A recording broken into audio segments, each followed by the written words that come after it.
zeg me hoe melk jij een koe? Oh, Carolina. Ik weet niet goed wat ik doen moet met zo'n koe. Oh, Carolina. Ik trek maar aan die spenen, maar er komt geen druppel uit. Oh, zeg me Carolientje, hoe krijg jij dat geluid? Zeg me hoe melk jij een koe? Oh, Carolina.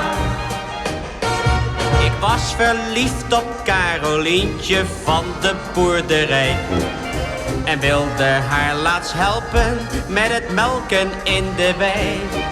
Ik pakte dus zo'n koebeest vast en trok direct van leer. Maar ik kreeg een schop, vloog door de lucht en brulde als een beer. Zeg me hoe melk jij een koe? Oh, Carolina. Ik weet niet goed wat ik doen moet met zo'n koe.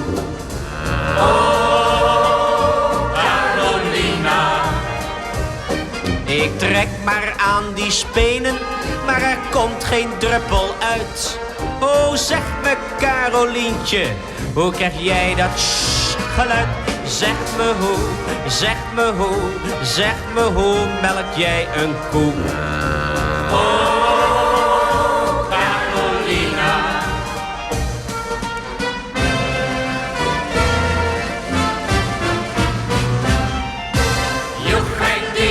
Joeghei-da, kille-wille-wille van je hopsasa. Joeghei-da, kille-wille hopsasa. Een boertje ging laatst naar de wei. Joeghei-da. De koetjes keken lang niet blij. Joeghei-da. Ze loeiden angstig keer op keer. Daar heb je die koude handen weer. Joeghei-da, kille-wille-wille van je hopsasa.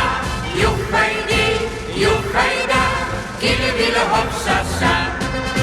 Een Viking is haast niets dan spek. Joeghei-da. De hammen zijn het meest in trek. Joeghei-da.